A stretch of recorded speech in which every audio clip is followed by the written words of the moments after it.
Hi, I'm a higher ed CMO and I have a confession to make. I actually really enjoy crisis communications and issues management. But sometimes when you're in the middle of a reputational issue, it's easy to forget that storytelling can play an important role in crafting a narrative that resonates with your audience. That's why I'm so happy to be talking to my guest today, Katie Angstadt from CRA Admired Leadership, about how you can use storytelling to craft compelling narratives that help you achieve the objectives of your organization.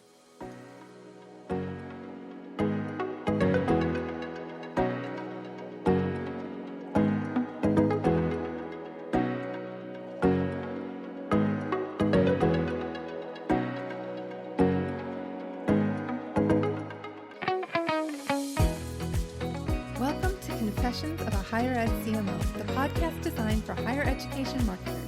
I'm your host, Jaime Hunt, and I am so excited to have this opportunity to share insights and inspiration. With Confessions of a Higher Ed CMO, I'm designing a different kind of podcasting experience. With each episode, I'll be bringing in a guest for a deep dive into the challenges and joys we all face in higher education marketing. After each episode, you can join the conversation on Twitter by using the hashtag HigherEdCMO. I would love to see this become like a book club, but for a podcast. And be sure to follow me on Twitter at JamieHuntIMC. That's JamieHuntIMC for more opportunities to connect.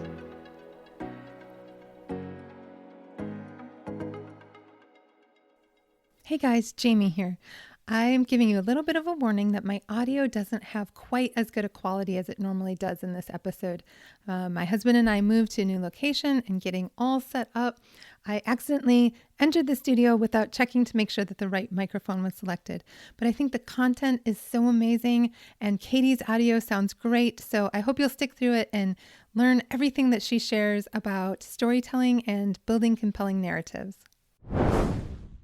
I'm so happy to be here with Katie Angstadt, who is a partner at CRA Admired Leadership. Hey, Katie, how are you?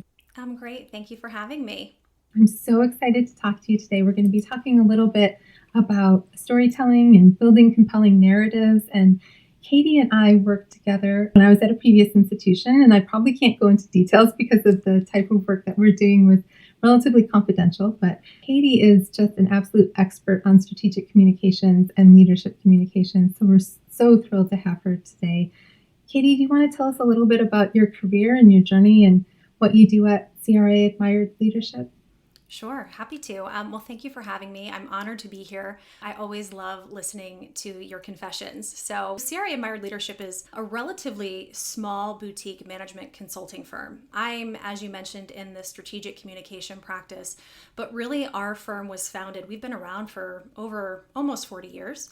And we have an expertise around working with organizations to really elevate them. And this is relatively broad, but elevate them in lots of ways in how we help leaders communicate to their most important constituencies as we think about inside of an organization. So often, especially with marketing, you think about how we communicate outside of an organization, but we often focus on when we're communicating really strategic things that are happening in an organization, whether it's a new strategy that's getting rolled out, a merger and acquisition, some sort of large-scale change.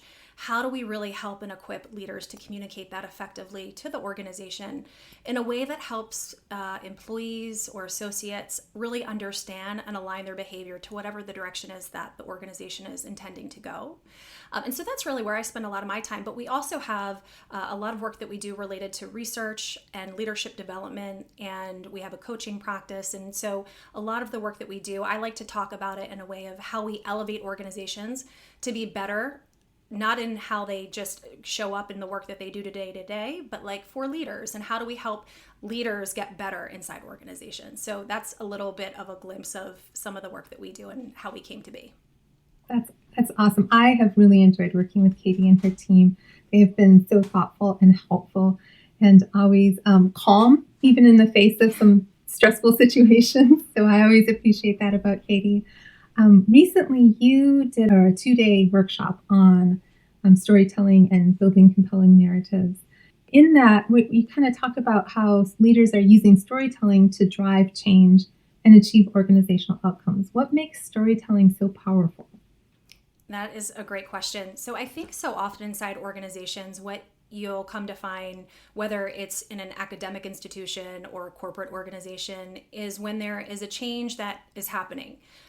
There tends to be, here's what typically happens.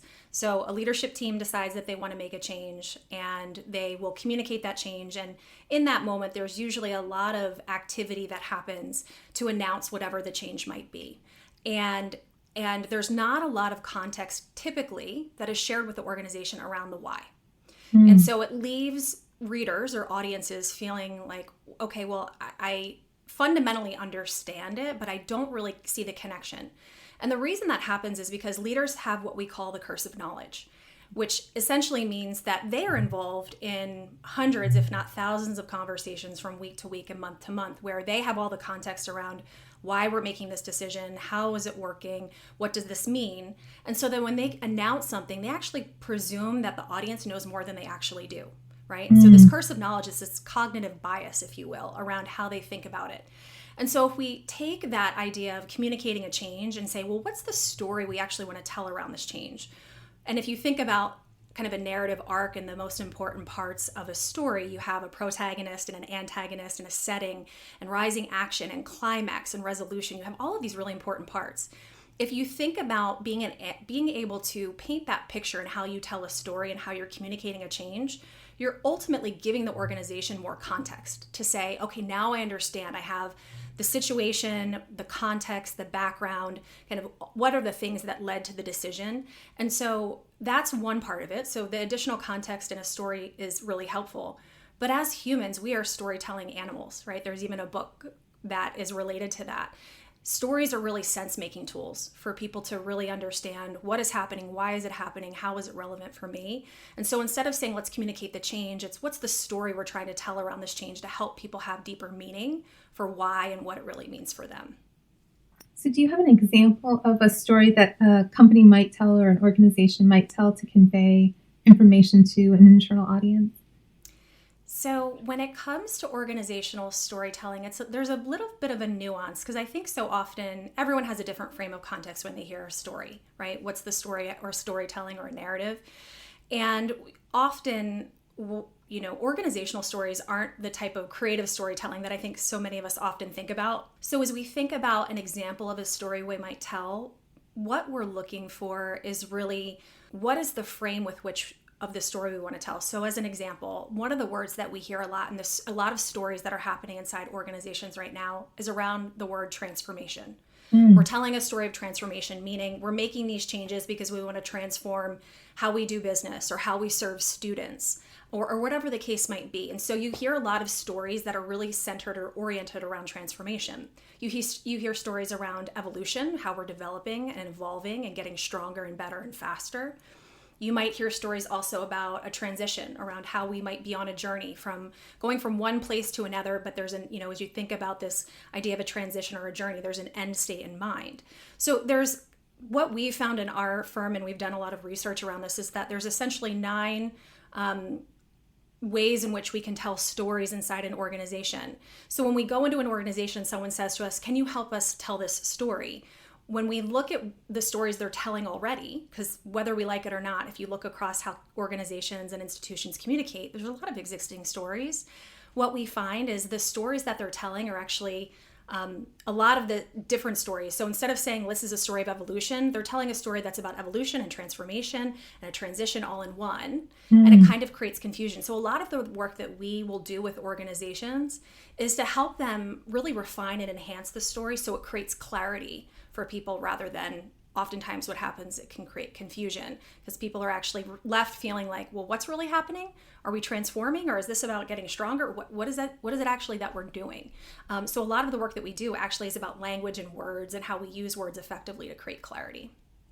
I just heard somebody describe marketing in a way of kind of refining that story so that the analogy that they used was if you throw 16 ping pong balls at somebody, the odds that they catch one of them are pretty low. But if you throw one ping pong ball at them, the odds that they catch it will be much higher. Is that sort of the kind of way you're thinking about storytelling? Absolutely. A lot of it, when we think about storytelling, and what we find is the stories that leaders want to tell often are using language and words that are really compelling for leaders, but not necessarily what's most compelling for the audience and what they need to hear. And the transformation is a great example. So leaders love this idea of we're transforming. There's something about that word that leaders love and really attach to. But if you look at the research and what, as employees and people inside an organization hear that, the people who are doing the work day to day, front line, working with students, working in the plants, whatever the case may be, that word doesn't resonate. They hear that word and it actually triggers responses of layoffs, efficiency. What does this mean for me? And so, it's really about how do we reframe things in a way that is going to allow people to really hear it and not bounce off of them and not create what we call competing frames, because that's essentially the different stories that you tell can create this competition and for what people should be paying attention to. And so I love what you just described around this ping pong effect, which is if you pick one frame and you stick with it and you're consistent across different leaders and how they tell that story, people are going to be more inclined to actually, one, hear it, and two, believe it, right? Because if I hear one leader telling one story and another leader telling a different story, I'm going to feel a lot less, I'm going to see that leadership team perhaps as not being aligned and credible. And we all know that one of the most important things Hey that a all, leadership I team hope you're can do enjoying is be this consistent in episode how of they show Confessions up of a Higher and Ed how they CMO. communicate. I want to take a moment to thank my friends at MindPower who are making season 2 of this Involify podcast possible. MindPower is a full-service marketing and branding firm celebrating nearly 30 years of needle-moving, thought-provoking, research-fueled creative and strategy. MindPower is woman-founded and owned, WBENC certified, nationally recognized, and serves the social sector, higher education, healthcare, nonprofits, and more. The MindPower team is made up of strategists, storytellers, and experienced creators. From market research to brand campaigns to recruitment to fundraising, the agency exists to empower clients, amplify brands, and help institutions find a strategic way forward. You can learn more about their work in the world by heading on over to MindPower Inc. That's MindPowerInc.com. And be sure to tell the crew that Jamie sent you their way.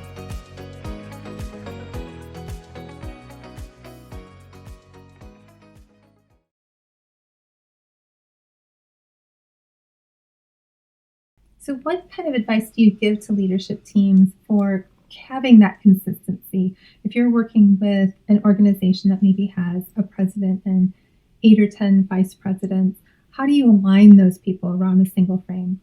That's a great question. A lot of conversation. So first, up front, we do spend, one of the things that we require if we are going to do this type of work is actually, reviewing a lot of the things that already exist within the organization for how they naturally communicate. What are the words they're using? What is showing up consistently? And then when we engage with the leadership team, helping them understand this premise. I mean, this isn't necessarily something that you learn in business school as you're, coming up as a leader, but helping them understand how language works and the importance of being able to pick language and make deliberate decisions and the importance of sticking with it. So we actually will share with them, here's different types of language that we can use, what resonates most with you, and then how do we, once we make a decision around what's the story we want to tell, what's the language we want to use, how do we equip them to make sure that they can be consistent in how they deliver it, but also make it their own, right? This is not an exercise in creating a script for leaders. This is an exercise in equipping them to be more effective in how they're communicating, not just within their own part of the organization, but across as a team. One of the things that I talk about when I'm talking to leadership teams is not what are we trying to convey? What information are we trying to convey? What do we want people to know when they read this? But also, what do we want them to feel? And I feel like that what do we want them to feel piece is forgotten really easily. Is storytelling a tactic or a tool that can help achieve that feeling that we're desiring our audiences to have? Yes. Absolutely. There is definitely a part of when we think about communicating inside organizations, I think so often first and foremost, we want to make sure we're communicating the facts, right? And we want people to understand the rational part of whatever it is we're trying to convey. But to your point, how do we also get some sort of connection emotionally so people not only understand the rational of why the change is happening, but also that they feel compelled to act or do whatever it is leaders are hoping that they'll do through making those sorts of connections. And that's where the storytelling piece and how we maybe talk about how we can use a student as an example of a success story, right? When you put a face and humanize any part of any story, it's more compelling for people. It's more relational to be able to have that human side of a story. It's challenging, certainly. I think that's one of the biggest challenges we have inside organizational storytelling today when we think about strategic narratives is so often it really is about this is the strategy and this is the business and this is the direction we need to go. But how we make that compelling for people who are at every level of the organization across geographies and cultures is something that I think a lot of leaders, struggle with, but can do really effectively in how we think about how might we fold the customer in or the student in or sustainability into the conversation to make it more compelling for people and more real and relatable. You used the word narrative, and that's something we talked about a little bit in the introduction to this podcast. The term narrative, I have had faculty, for example, throw back at me as meaning spin. Mm-hmm. How would you respond to someone who says, well, you're just trying to spin what this story is? Yeah. And spin, of course, has such a negative connotation that we go into these conversations when we think about narratives and stories. We all have the opportunity to be able to shape the story we want to tell. One of the things that we'll say a lot and is something that anchors in me and is foundational to the work that I do is we say everything happens inside an organization because of or within a conversation. And as leaders, one of their primary responsibilities is to think about what are the conversations we want to create? What are the conversations that as an organization we need to always be having? And we can think about, you could probably rattle off the top of your head, the conversations that organizations have. There's conversations about corporate impact. There's conversations about strategy. There's conversations about financial fitness. There's all sorts of conversations we can create. One of the things that we talk a lot with leaders about is how are you shaping that? How are you being more thoughtful and strategic and how you're creating the right conversations? And so I equate, this comment around, well, that's just spin when we think about narratives. I actually think I would never advocate for spin. Spin to me actually implies there's something that's not true or we're lying or there's some sort of something we're masking. I would never go into an organization. We are about being as transparent as possible if the timing is right and if that makes sense for the situation. We work with a lot of organizations that are publicly traded, so we have some obligations where we can't. But when I hear spin, I automatically have a frame of we're not telling the truth or lying. And so when I think about narratives, it's not about telling the truth, it's about shaping the meaning for people so it's more compelling in how they hear it and understand it. I love that. I love that idea. And how does tone play into this? Tone is always part of the conversation. One of the first things we'll do as we create narratives or tell stories inside organizations is we always have an ear for tone. And obviously language plays a really important part. The cadence of how you tell a story. And so we will have a deliberate conversation around back to your point, how are we trying to make people feel? What is it that we want them to believe? And so as we think about what the leaders are telling us, we might say, okay, we need to have an optimistic tone, or we need to be, empathetic in this moment. And so actually asking the question, because I think so often people say, oh, the tone's off here. And they have a hard time really figuring out, oh, maybe it's too direct. Maybe that language isn't resonating. But if you make those decisions before you put pen to paper or before you go into the big meeting to say, like, what is really the tone I'm trying to strike here? Whatever your answer is going to be helpful in informing the decisions you make around word choice, how you show up, and all sorts of other things. So tone is obviously a really important part. And I find people don't think about tone until they realize it's wrong. Right? And so yes. you know when tone is wrong, but it's hard to say, like, it's really easy to point when it's wrong, but when you get it right, you also know it too, but a lot of people don't think about the tone beforehand. At least that's in my experience. So when you're working with a leader who maybe has no experience in communications field, or maybe they aren't as comfortable with the process that you're talking about, where you're being really deliberate with how you're approaching crafting a narrative, crafting a story, how do you approach that with someone who's just like, I don't understand what you're saying. I don't know why this is important. Yeah. I was just gonna say it depends, right? There might be some leaders who say like I don't get it and I don't understand why it's important, but they're willing to listen and learn. Those are a lot easier than the ones who are like, I've been doing this my whole career and I've been successful and it's got me this far, so we're gonna keep trucking along. Data is important, right? So I think the importance of helping leaders understand that there is research and data around organizations that have high levels of what we call strategic clarity, make better decisions faster, have more productive workforces, have higher levels of engagement, which, as we know, in the environment that we all live within right now, with people leaving organizations and things of that nature, leaders' ears will perk up when we say, look, at the end of the day, having greater strategic clarity and people really understanding the why and where we're headed and the role they play in helping us get there. And here's how you can do that effectively. And we've done it in other organizations. That tends to help them shift when we can show them some data and point to founded research around that. I've been doing this for 15 years. Early in my career, it was always an uphill battle, but it's really shifted, especially I think coming out of the pandemic. Leaders really understand the value of internal communication and how important it is and that connection that it has to driving engagement inside organizations. I think that the shift in the number of higher ed CMOs who report directly to the president and sit on the cabinet since the pandemic really highlights that. Because suddenly, I know when the pandemic hit and I was at a different institution than I'm at today, everybody sort of looked at me like, hey, Jaime, we need to tell people stuff. That was echoed at, all 4,000 institutions of higher ed around the country. And suddenly the strategic importance of internal communications rose to the forefront, I think. And that led to the elevation of our roles at a lot of institutions.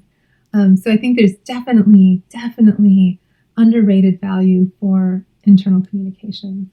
Talk about a silver lining, right? The pandemic and its ability to really give CMOs and communication functions the spotlight, and the teams that did really well in that really crippling time for a lot of organizations where they were shifting to virtual and so much uncertainty. There has been so much, as I think about my clients, what a great silver lining to have to look back on to say, wow, now the organization really values us that much more. They know what we can do. We were able to shine, which I love. Yeah, it was a fantastic, I hate to say this, but it was a fantastic moment for us to show what we can do. And I think back, I shouldn't probably confess this, but this is the name of the podcast is Confessions of a Higher Ed CMO. Let's hear it. When the first day after we sent everybody home and many of us executives were still coming into the office, I was like skipping to my car. I was so excited to be able to get in a room and hash out what we want to tell people and what are we going to do and how are we going to convey it to people. And I had been in that role for 5 years and had built a lot of credibility and trust. And so people were willing to listen to me about, we need to think about how we want people to feel. And it was such an exciting time, which sounds terrible because it was also a really terrible time. Yeah.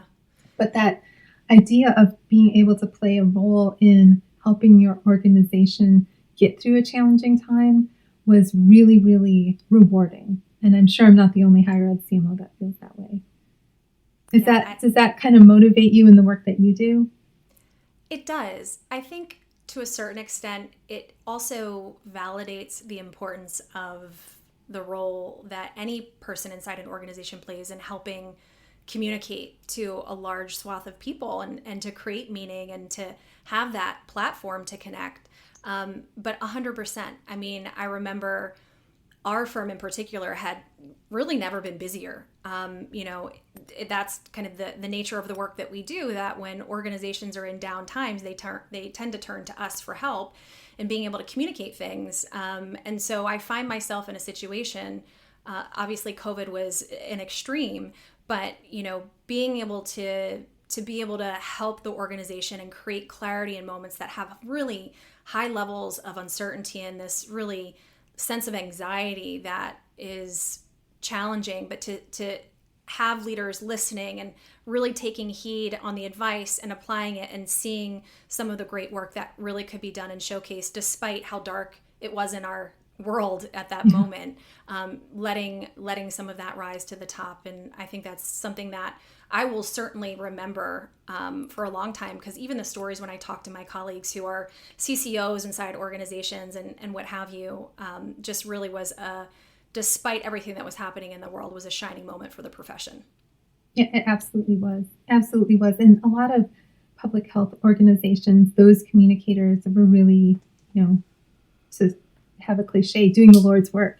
I mean, convincing people to mask up, convincing people to social distance, to get their vaccinations, all of that is a very nuanced way of driving behavior. And I think this whole conversation that we're having around narrative and storytelling, I think fits into the most effective of those campaigns. I agree. I mean, you can, as a case study, to look at, going beyond an organization, but how do you actually get the masses to do those things, right? We hear things, we talk about sticky messages, right? And so like flattening the curve and what are all the ways in which we can have short and easy things that we can say to people to get them to call to action, to do things to save their life and protect their neighbors and all of those things. There's so many really great examples. I'm sure there's plenty of, what not to do examples, but as you think about, I'm someone who catalogs those sorts of things and files them away as things to reflect on and as inspiration when I'm working inside other organizations on different campaigns and things. But yeah, I think that's a really great example, to your point, of things that work well, and I'm sure other things that perhaps didn't.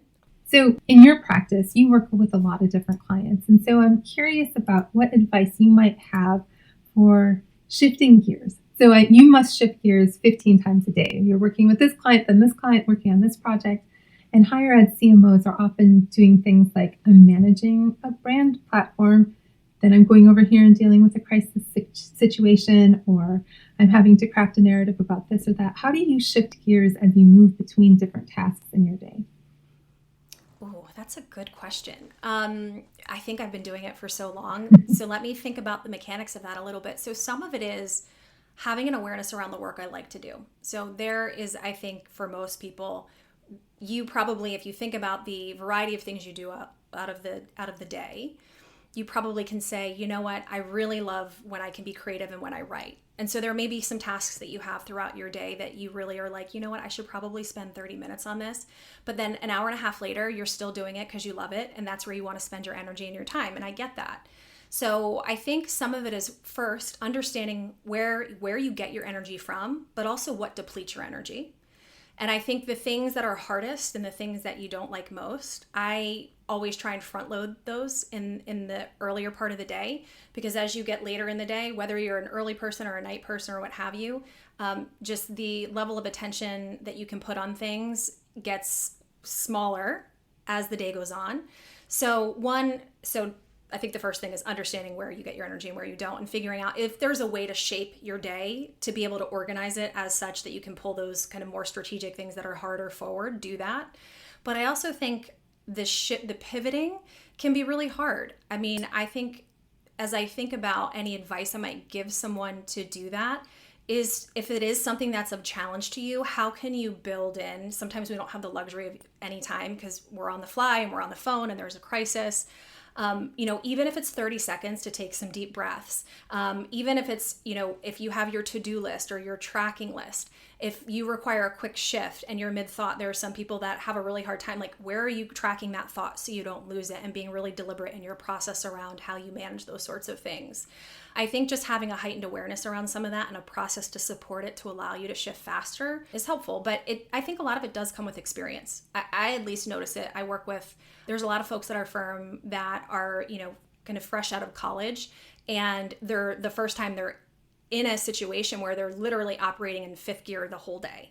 And so how do you navigate and shift between? Some of it is time management. Some of it is knowing where your energy is. Some of it is being really deliberate in how you are observing those shifts and what isn't working. Is it because you can't get out of the last one or you don't get out of it effectively? There's probably some smaller micro behaviors that could be really helpful for people, but those are just a few that I think about. You mentioned that you work with a lot of people who are early career, recent college graduates. How do you approach mentoring them around storytelling and narrative building? a lot of it is kind of helping them understand. We have our own proprietary research around some of this, and it is a whole different way of thinking and how you write. For people who have even gone to school for some sort of communications degree or marketing degree, being a storyteller and someone who develops narratives is a coachable skill. Absolutely. And so I think helping them understand, I talked earlier about kind of the different elements of the narrative arc. So there's some art and science to storytelling. So at the very least, we can help impart some of the science, right? What's the theory behind it? How does it work? And we have a framework and a question inventory that I use with my clients that I will ask a bunch of questions so that we can get what we need to actually create a narrative. So I think the more they can understand the science and then having the tools to apply the art, and that comes with time. I think with anything, writing and understanding how to pen something in a particular voice or tone or brand for an organization is something that certainly comes with some experience, but can be learned quickly. The more you write stories, the better you get. Like anything, more reps are better. So for people who join my team who are early career, I have them writing as much as possible. I will give them examples of narratives that aren't done well, and I'll say, rewrite this, right? So as many reps as possible. And they don't always like it because they're like, well, I want to work on the client work that's real. And I'm like, that's great, but let's get some reps in and practice that, and helping them kind of dissect the key parts of it and what worked well and what didn't work well and how they might evolve their writing. I have a good friend who's a novelist whose publishing company, he created his own small publishing company, is called 1 Million Words. And he talks about how in order to be good at something, you have to practice for 10,000 hours. And that works out to be about 1 million words. Before you can even write something that's great, you have to write 1 million not great words to get to that point. So I love the idea of practicing, kind of having the training wheels on or the guardrails on to kind of help your mentees or your entry level kind of gain that skill and experience. Do you give them sort of a formula for what you're looking for when you give them this guidance? Yeah, we do. We have a formula for it, and we have, like I mentioned, like a question inventory that helps. But to go back to your point around this idea of 10,000 hours, it's about deliberate practice. So we can all do the 10,000 hours, but if we're practicing the 10,000 hours wrong, Right. it's not going to lead to the right outcome. Right. So some of it is making sure that they're practicing the right things. And so there's a part of a narrative that has what we call a strategic message in it. And it's kind of the core of the narrative, which ultimately articulates for the project or the function or the team or whatever it might be, kind of the mission, the vision, and the strategy for the organization. We spend a lot of time getting that right because we often find that that's what organizations get so wrong. Not necessarily the mission and the vision. Every organization has that. But what they don't do a great job of doing is being able to articulate the strategic direction of the organization. So mission, why we exist, vision, where we hope to go. But then there's not a lot of connecting the dots to say, and here's how we're going to get there. So a lot of what we tend to focus on, and everybody's different. There might be some people who are great at doing this strategic message piece of it, and some people who perhaps may not be as concise, or it may not be as sticky and compelling. So I think what it really comes down to is making sure that you're getting the reps and practicing, but not necessarily the stuff that you're already good at. And that's our tendency as humans. We like to practice the stuff that we're good at. Nobody likes to practice the stuff that they're not good at. It doesn't feel good. So really making sure that the reps are getting feedback. So it's about making sure that not only are you practicing, but how are you getting that feedback? How are we making sure that we're connecting to say, what was good? What would you do differently? What should you dial up? What should you dial down? And really getting the practice, I think, is really important, but practicing with feedback, not just practice for practice sake.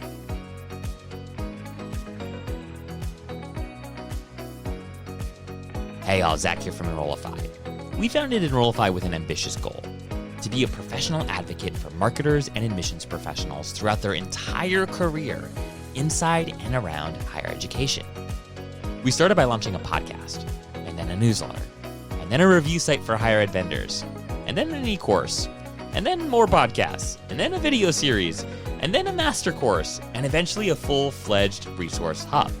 What united these educational resources was a simple mission: to help higher ed marketers and admissions professionals optimize the resources that they do have to generate the results that they need. While great content is and always will be at the heart of what makes Enrollify, well, Enrollify, we realize that if we're serious about accompanying folks like you throughout your entire professional journey, we've got to do more than just make great content. And that's when the idea of Enrollify Jobs was born, a site where you can browse, favorite, and follow job postings at universities, agencies, and edtech companies alike. So how is Enrollify Jobs different from other job boards? Well, I'm glad you asked. First and foremost, listings are exclusively for admissions and marketing jobs available in and around higher ed. You can expect to find job titles like Director of Marketing, Admissions Counselor, VP of Enrollment Management, and you can expect to find jobs like Product Marketing Manager, CMO, Customer Success Manager at a higher ed marketing agency or ed tech company. Number 2, every job posting has a posted salary or salary range. You can say goodbye to guesswork and hello to transparency. We'll say it again. Every job listing has a posted salary or salary range. Woo! And finally, you'll have the ability to sign up to receive notifications around specific job titles, roles, and employers. We make it really easy to be notified when an employer you follow posts a new job, or when a new job with a title that you follow is posted. So whether you're actively searching for your next gig, or simply want to be notified of cool opportunities that future you might want to pursue, head on over to enrollify.org/jobs and create your free job seeker account. Again, that's enrollify.org/jobs.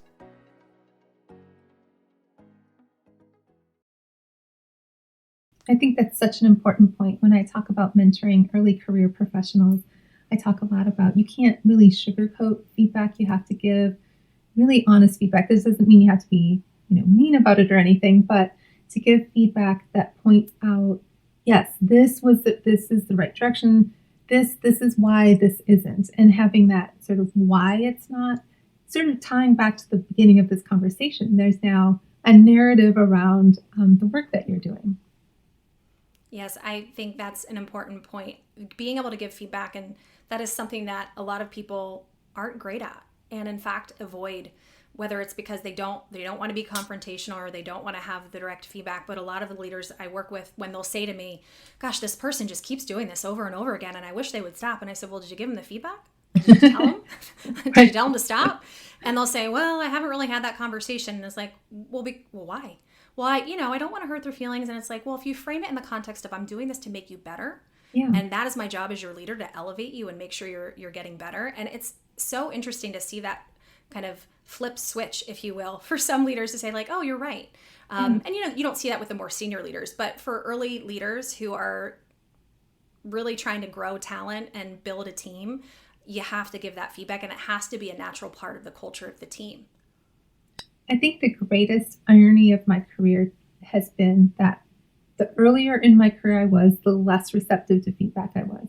Like every year that goes by, I crave more and more feedback to hone my skills, hone my talents, and make sure I'm getting better and better at what I do. But earlier in my career, I was very defensive. Like, are you saying I don't know what I'm doing? I didn't know what I was doing. Like, that was a fact. And I could benefit so much from people if I had listened to that feedback. And that's something that I have talked about with my team in the past, is this idea of feedback strengthens you.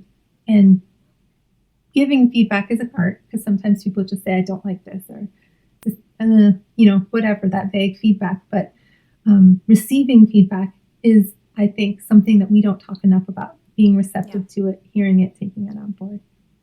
I couldn't agree more. I even observe that in, people that I work with as we think about our firm and cultivating talent. I think the more senior you get in your career, the more you do, and maybe this is a generalization, but you and I are maybe sharing this common thread, which is that's the only way you get better is feedback. And I ask for feedback from my clients, not all the time, but I'm sure you can remember times where I said, like, give me some feedback. How's it going? Like, what should we do more of or less of? Because we really, even though we're in client services and professional services, you can apply that lens just in your day-to-day, in your craft with whatever you're doing. Always having that growth mindset. Yeah. And I talk about, defensiveness does not serve you. It doesn't help you be better at what you do. And it doesn't help you be receptive to the kind of commentary that might make you a better professional, make your writing stronger, make your approaches to things better. I just think if we can get rid of defensiveness and listen, if somebody's just being mean and nasty, you don't even have to get defensive because that's about them and not about you. But if they're giving you constructive feedback on your writing or something else that you've worked on, then you can feel like, okay, there's something in this that I can take on board that will make me better for the next time I tackle this. Absolutely. I think there's two dimensions to that. One is how the person hears it and understands it and may interpret it as personal, right? I'm doing something wrong. This is about me. But there are, in fact, lots of leaders who aren't very good at giving feedback. It really does, to your point, it does really require, there's some things that leaders do really well and how they give feedback that I've observed. Some admired leaders that we really, have taken some behaviors away from, and how they do that in exceptional and masterful ways that people really hear it and understand it and then know what to do with it. But there are a lot of leaders who think they give feedback and have thought they've been really clear, but when in fact it's actually not been very good. So I think that's why feedback gets a really bad rap, because there's, like communication, there's a receiver and there's somebody who's giving it, and it takes someone who's open to it, but also someone who can deliver it in a way that someone can hear it and make meaning from it and take action on it. Are there ways that leaders can incorporate the idea of receiving feedback into the process of creating a narrative? Like, are there ways that people can ask for, tell me how this made you feel, or tell me what your response to this is? Are there mechanisms that can be used to kind of get that kind of feedback cycle? We 100% build that into our process. I think also because we're coming into an organization as outsiders lots of time, and as much as we can gather data and review documents and be in interviews and ask the right questions, the intent is we really need it to land with the audience and be compelling.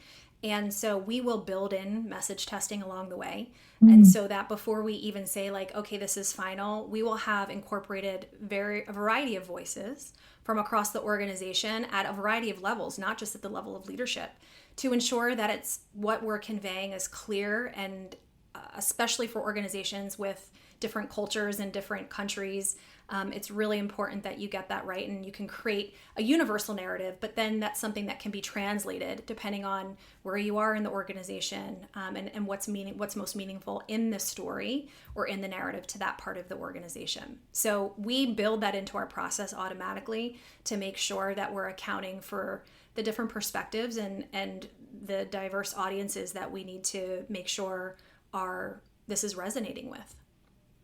In a higher ed organization, what would a process like that look like, do you think? So if we were in a higher ed organization, and I would say we always like to start with the leadership team. And what is the ideal setting is creating a conversation across that group to really allow us to share our perspective and how effective message development and narrative development looks and works, and sharing some examples, but also creating a conversation with them, because at the end of the day, it needs to be their story. It's not our story. And so though we're helping them craft that, it is so important that we have their voice reflected, and they feel after the process is over that it's theirs and they can make it their own and they can own it and carry the flag forward with it.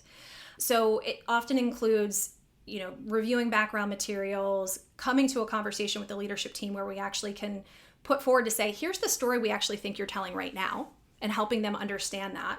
And based on what we know about the university and the direction you're headed and what's most important, here's the story we actually think you ought to be telling. And we'll actually have kind of a side-by-side view. And it's iterative, right? It's over a couple of sessions that we'll do it, and creating the conversation. We expand that conversation over time, to give them time to reflect, for us to create drafts and things that they can react to and validate, and the message testing and so on and so forth. So from beginning to end, the process, ideally could work as quickly as 4 weeks, but ultimately usually extends farther on, because as we go, what we tend to see is leaders who are like, you know what, I really want to make sure that, academic affairs see this, because we're talking about something that's really important to what they do. And so let's bring them into it. And you start to see this. When we start out, leaders might be like a little bit defensive and like, oh, do we really need this? And then we're going through the process, and it's really cool to see them lean in, like physically lean in and be like, well, we really need to like make sure these people are represented, and have we really accounted for this view as we think about institutional advancement or whatever the case may be. So it's not too dissimilar from how we would run it inside a corporate organization than how we would do it inside a higher ed organization. So Katie says that it usually could be done in 4 weeks, but it tends to extend. What she's not confessing is that it's because it's so addictive to work with Katie. She's such a pleasure to work with.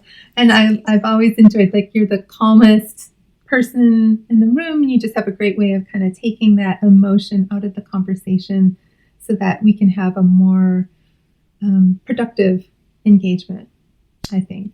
That is such a nice compliment. Thank you. You're sweet to say that.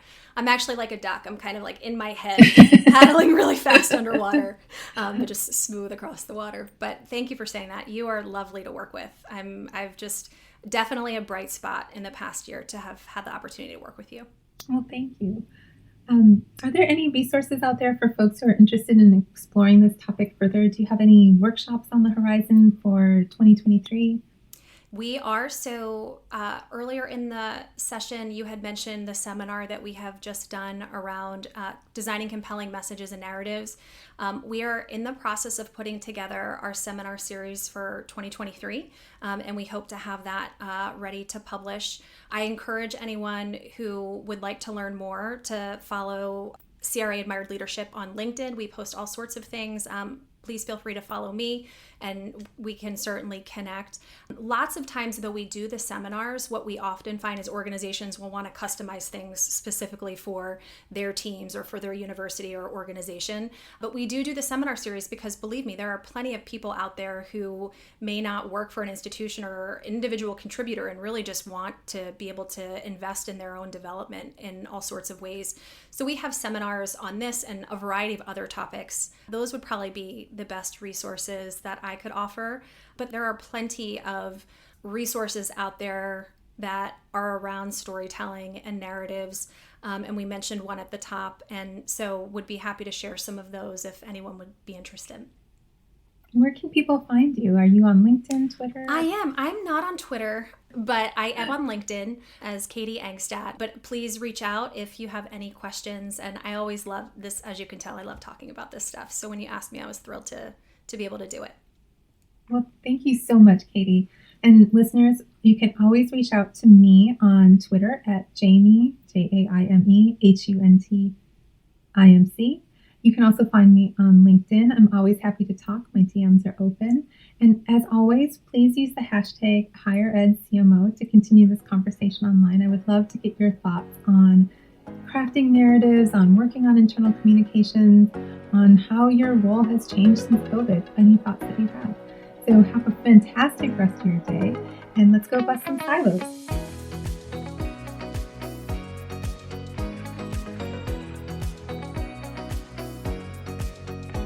Hey y'all, Zach here from Enrollify. I hope you enjoyed this episode of Confessions of a Higher Ed CMO with Jaime Hunt. If you liked this episode, do us a huge favor and hit that follow and subscribe button below. Furthermore, if you've got just 2 minutes to spare, we would greatly appreciate you leaving a rating and a review of this show on Apple Podcasts. Our podcast network is growing by the month, and we've got a plethora of marketing, admissions, and higher ed technology shows that are jam-packed with stories, ideas, and frameworks that are all designed to empower you to become a better higher ed professional. But Enrollify is far more than just a podcast network. Enrollify is where higher ed comes to learn new marketing skills, discover new products and services, and find their next job. We're a growing learning community of 4,000 members, and we'd love to welcome you into the fold. You can access our free blog articles, newsletters, e-courses, and more, or purchase our master course on how to market a university with Terry Flannery at enrollify.org. We look forward to meeting you soon and welcoming you into the community. Again, you can subscribe for free at enrollify.org.